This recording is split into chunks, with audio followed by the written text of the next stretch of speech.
And to those of you who are visiting, welcome to Wausau.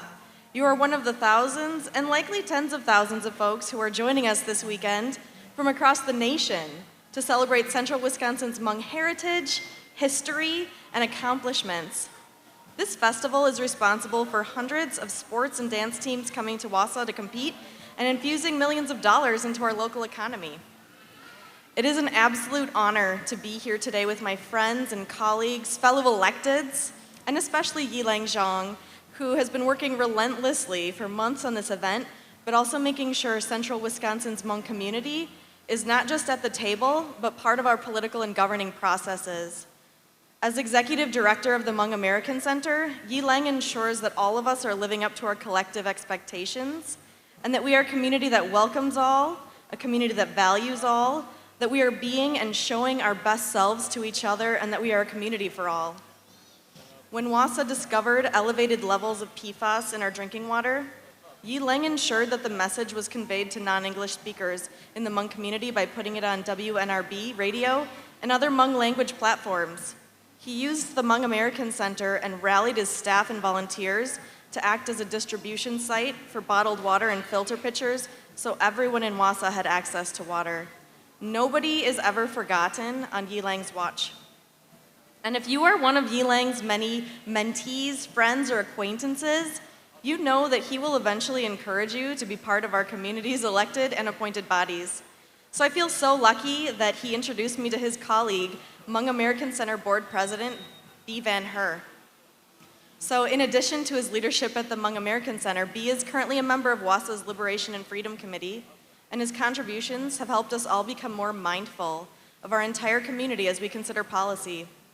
B is smart and kind, and he's a quiet leader until he says exactly what needs to be said.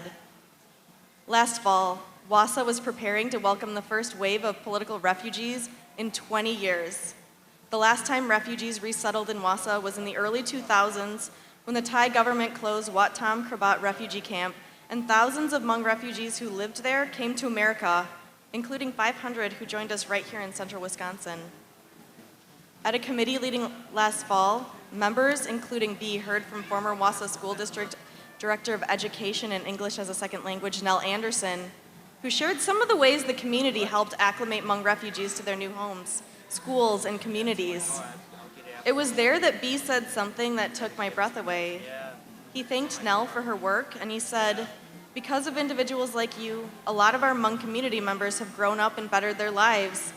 The things we've learned throughout our educational years stuck with us because of teachers like you who've helped us and guided us and never gave up on us."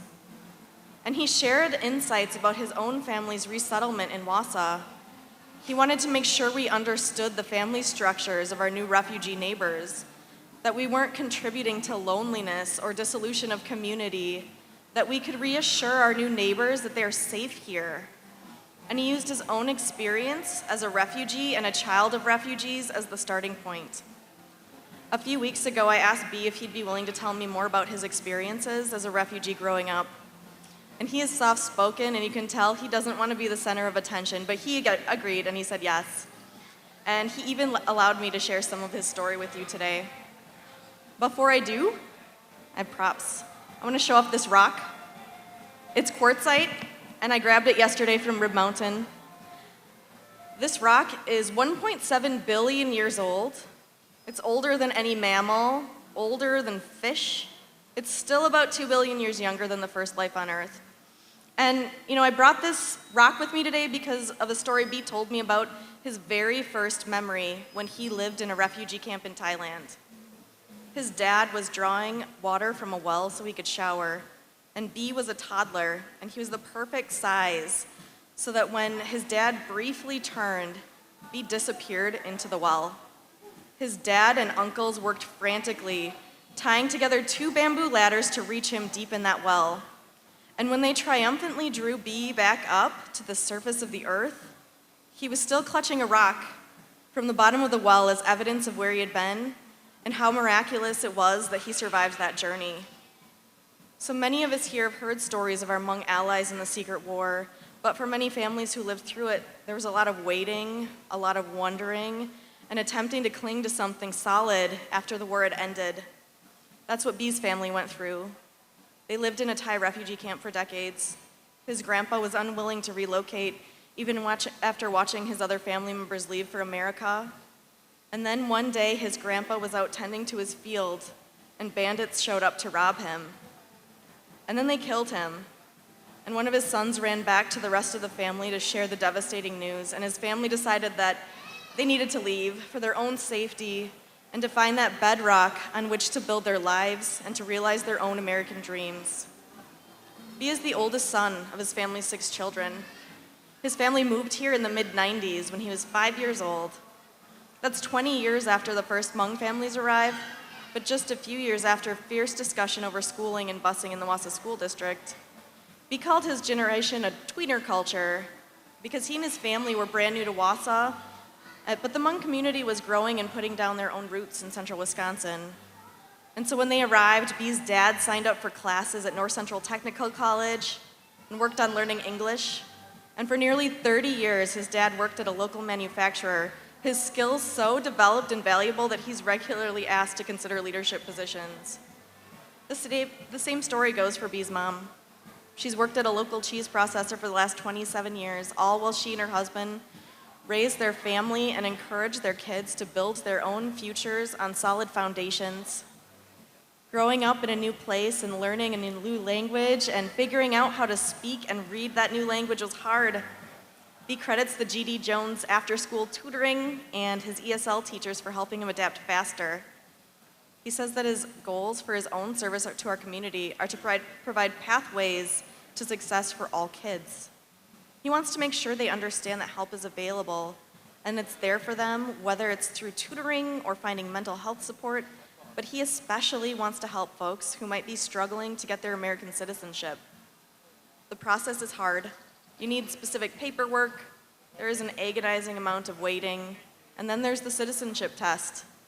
And as B and I were talking about this, it was clear that he had some experience navigating this system. His urgency around helping others find their way through the process sounded personal. He then shared that he was getting ready to take his own citizenship test the following week. He applied in 2019, but because of the pandemic, it took extra time for him to get called up and scheduled for the test. I probably should have given him this rock last week because it's the perfect size to hold in your hand and use as a worry stone, but he didn't need it. He was holding on to something just as foundational as billion-year-old quartzite. He was bonded to the human spirit that drives us to do more than merely exist.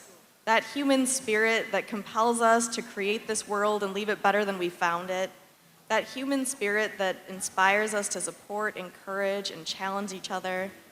And here we are, 46 years after the first Hmong families moved to Wausau, learning from someone who himself was born in a refugee camp and experienced the challenges and wonder of starting a new life in America. And he's now helping a new generation of folks from across the globe find purpose and meaning and home here in Wausau. Over the last 7 months, we've welcomed dozens of families from Afghanistan, but also folks from Congo and Burma. We've celebrated our first community-wide Refugee Day. We've heard from men and women who worked alongside American interests in their homeland, who now find themselves without a home. And leading the charge to welcome them and ensure we are helping those who need it the most in the most personal of ways is the Hmong American Center and the Hmong community, more solid than ever. So thank you for building the community that you needed when you arrived and helping us be a better community. And congratulations, B. We all just won the citizenship lottery when you passed your test and swore in as the next generation of Americans last week. Thank you.